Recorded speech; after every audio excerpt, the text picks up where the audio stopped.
Hello, everyone. It's time for Vanished Chicagoland Stories, the podcast. I'm your host, Pete Costanos. This is episode 240, season 10.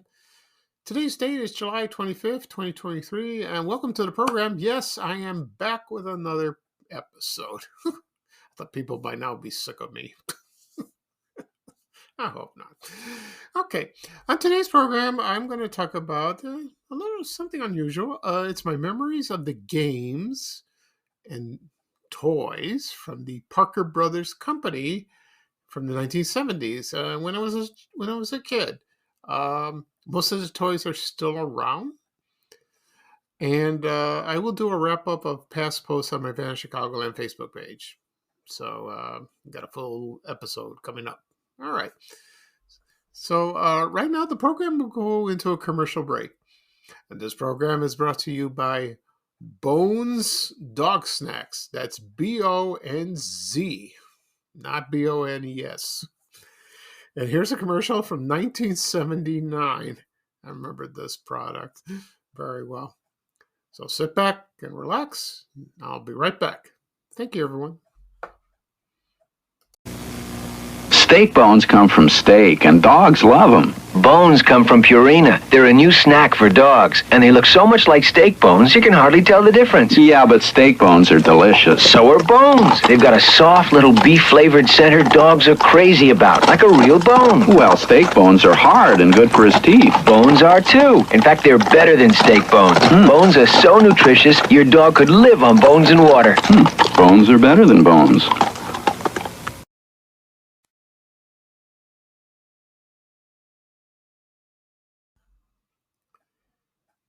Okay, everyone, I am back. I hope you enjoyed the commercial for Bones Dog Snacks. That's BOZ. Like I said in the commercial, Bones is better than Bones. I remember this product. It was debuted in the late 70s and ran through the 80s and then it disappeared. There's so many dog food products, you can't keep track. Of course, the most famous one is Alpo. That's still around. So Bones was manufactured by the Ralston Purina Company. Okay, famous for their cat food, like Purina Cat Chow. Chow, chow, chow, chow, chow. I love that one. Okay. So I guess that's it for that. All right. So at the beginning of the program, I mentioned I'm going to talk about two things. I'm going to talk about my memories of the games from the Parker Brothers Company from the 1970s. Also, I'll do a wrap up of my past posts on my page, Vanished Chicagoland. Before I get started, I'll give you another health update. And something came up this morning. Yesterday, I went to my regular doctor. I was examined. He took my blood pressure. He said, your cholesterol's fine. Your blood pressure is good. The doctor said, you look wonderful. You look like you don't have any cancer, like you never had. You look healthy. He asked me about my fatigue, taking the Xtandi, for the prostate cancer. And I told him, no, it's gone. I sweat a little bit once in a while. He says it's nothing. But most of the fatigue is gone. I haven't done much walking lately. I don't know. I've been pretty busy, so it's kind of hard. Plus, I don't know if I'll do it this week because it's going to be very, very hot this week. So that's bad. We'll see. I try to find some ways to keep active. Also, this morning, I received a voicemail. I had my phone turned off when I woke up this morning. It's from a oncologist. I found an oncologist elsewhere. I will be going August 23rd.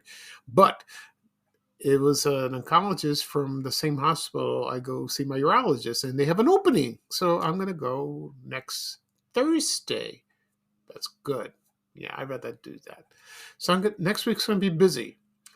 So I'm going to take a blood test, probably Tuesday or Wednesday. Then I will go to Thursday. I will go to the oncologist, and then Friday I will go to the hospital to be operated again for my urethra. It's narrowed. Good. So the doctor will operate. I don't know how long I'll stay. Maybe I'll be released. Maybe it'll be done the same day, or I'll stay overnight. I don't know. It depends. Hopefully not. So it's a simple procedure. It's fine. And it's common among prostate cancer patients. Like that. It's not as narrow as before. Not like the first time. That was horrible. It was like I carried a gallon of water on me, or it was urine. Second time was not that bad, but this time it's okay. But it still has to be dealt with. And I have a good doctor. He'll take care of me. So, yeah, I'm not looking forward to it, but it's got to be done. So it keeps going. I hope when I see the oncologist, he's a new person. Give me perhaps he'll take me off the medication or get me on a new one. I don't know. I'm hoping for the getting off of me. I don't know. We'll see. But my PSA is 1.2, so everything's fine. All right.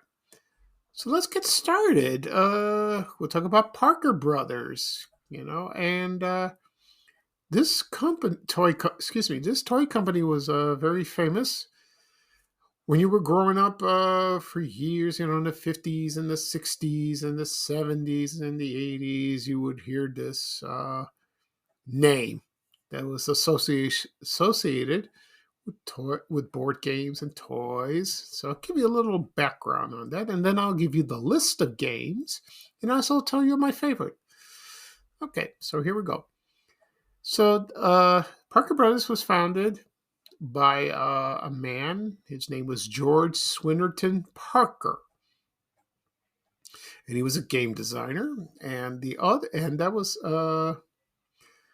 let's see. So it was founded somewhere in Massachusetts, I think in Boston.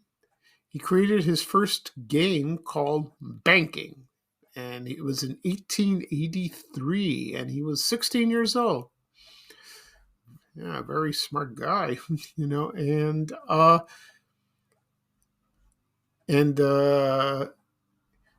so he tried to so he got his brother to tag along. His name was Charles Hanford Parker, and the other brother was Edward Hageman, I think it's his name, Parker. So that's how they formed the Parker Brothers. And then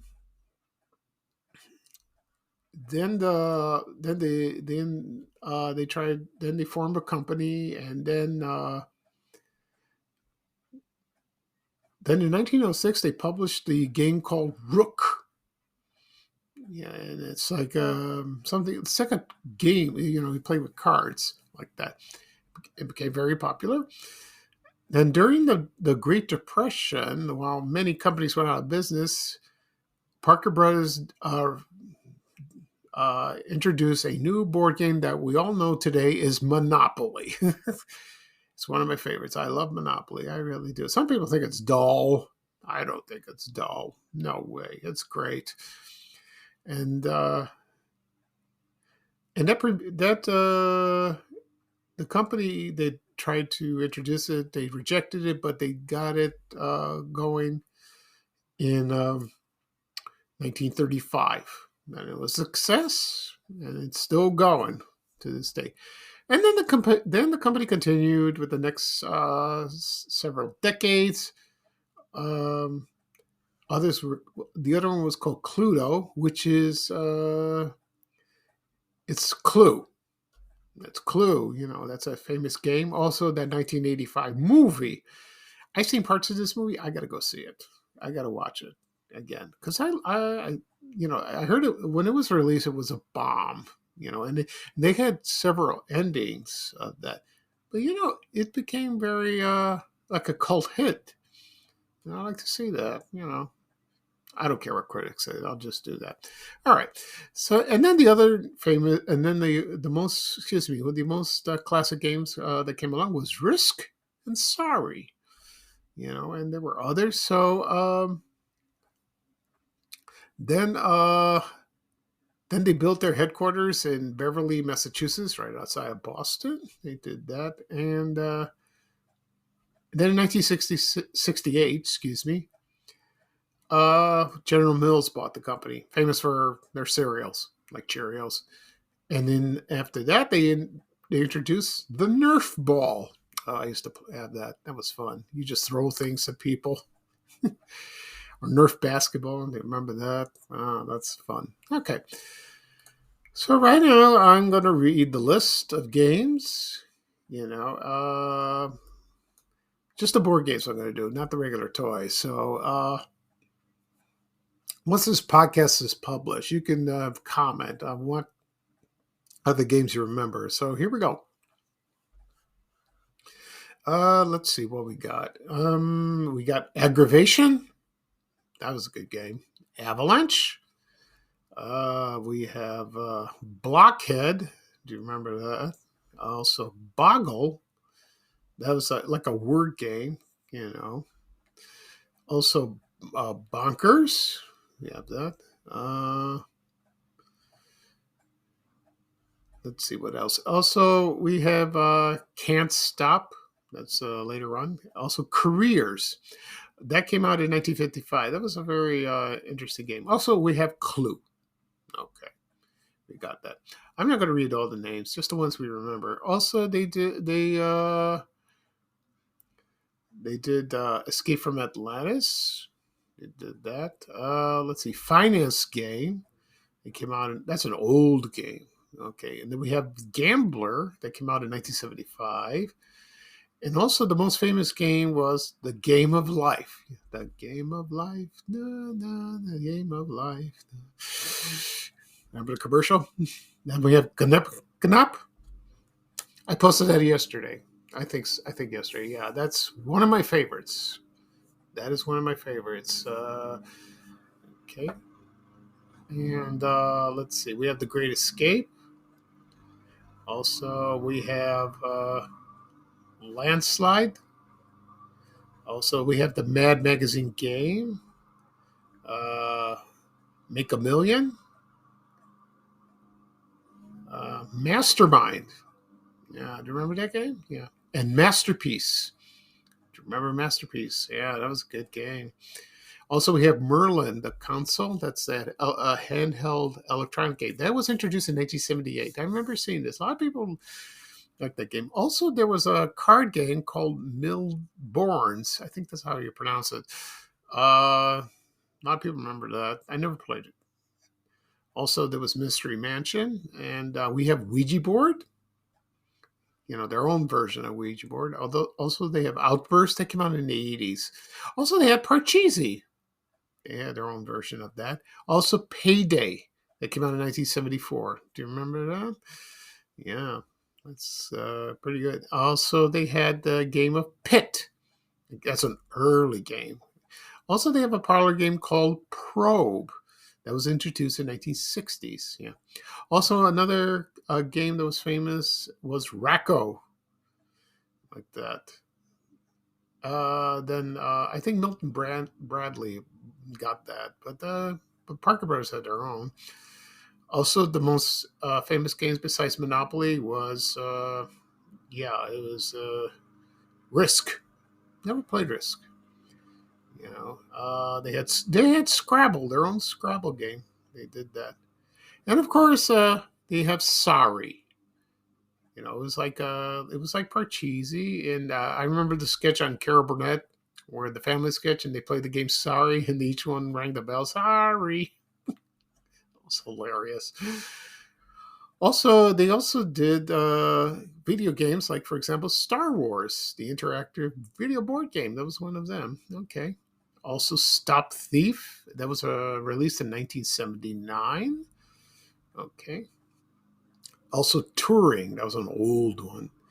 Also, they introduced Trivia Pursuit. I like that game. That was great. Also, they had a game in the 70s called Waterworks.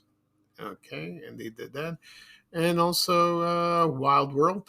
They also forgot one more that's not listed is Booby Trap. Remember that? Yeah, that was fun. It really was. But my favorite game was Gnip Gnop.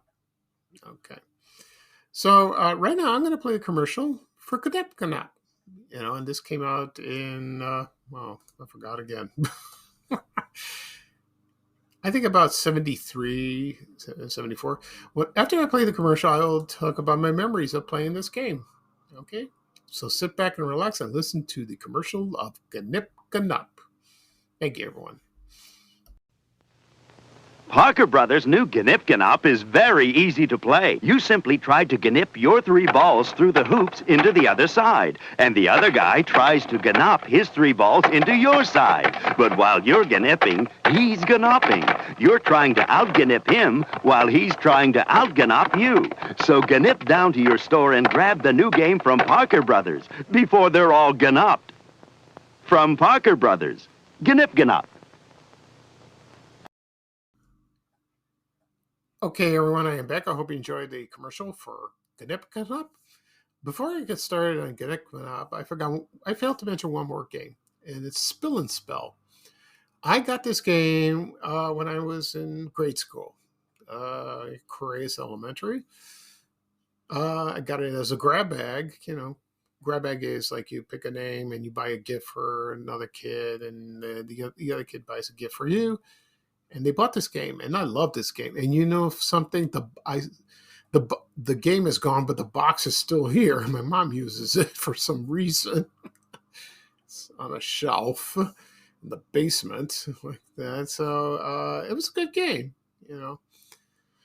And so yeah, I forgot about that one. Also, for Gnip Gnop, that's spelled ping pong backwards. I never knew that. Somebody mentioned that yesterday on my page like that. So the first time I played this was not at home. It was I visited with my family. Me and my family, we visited my brother's godparents' house, and they were on the north side of Chicago. And the kids had this game. We played it, and that was fun. So I told them. Me and my brother said we could tell my mom, we got to buy this game. She goes, yeah, all right. I'll buy it for you. She was reluctant. And she did. I think we bought it at Gately's People Store, I think, somewhere in Roseland. And we started playing it, and we loved it. This is one of the most memorable games that Parker Brothers ever, invented. So that's great. And, you would it's like ping pong, and you have 3 buttons, 3 balls on each side, and you go and the object of the game is to try to get all the balls on your opponent's side, which is fine. And that was a little tough, but that was great. It really was. So that's fine like that. And as I want to, okay, for excuse me. Then Parker Brothers was sold to Hasbro in the 1990s, and then I think the brand went away, like in the late 90s. So Parker Brothers doesn't exist anymore. So it's under the Hasbro name. So all the games that I mentioned, they're still being made, and you can buy them at any toy store. Toys R Us had them. Walmart or Target or Amazon, they have them. If you like that, that's kind of cool. So that's great. And also in 1985, they merged with Kenner, Parker Toys. Yeah, I'll talk about that another time. That's a separate thing. But a lot of but no, and also Hasbro owns the Milton Bradley game. The company. So they got a lot of board games. I'll talk about that another time as well. Oh boy, that is crazy. I mean, it really is like that. So I had fond memories playing these games. It's never too late to play. If you have a family or you have kids, go ahead, have fun. Okay. All right. So right now, I'm going to talk about my past posts on the Chicagoland Facebook page. So let's get started. Here on July 10th, I found a photo of the United Artists Theater that was located on 45 West Randolph Street in Chicago. Yes, it's the United Artists Theater, and it was from 1976. Oh, they had these big yacht cars. And on the marquee had the 1976 movie Midway. I never seen this movie. I never have. But people love seeing that photo. It's kind of cool. Like that. Okay. All right. So let's see what else. Oh, yes. I mentioned that my group, Fan Chicagoland, had 150,000 members. I think I mentioned that on a previous podcast episode. Now I'm up to 158. 8,000 more people have had, and they're still coming. I can't stop. It's never ending. That keeps me busy to review and to approve members. You can still get the spam and the goofy stuff. That want to be in my group. You got to be careful. I'm trying to keep it clean. Straightforward. So everyone can enjoy it, and they still do, and it's great. I wouldn't be surprised it will reach 175 probably in a week or two.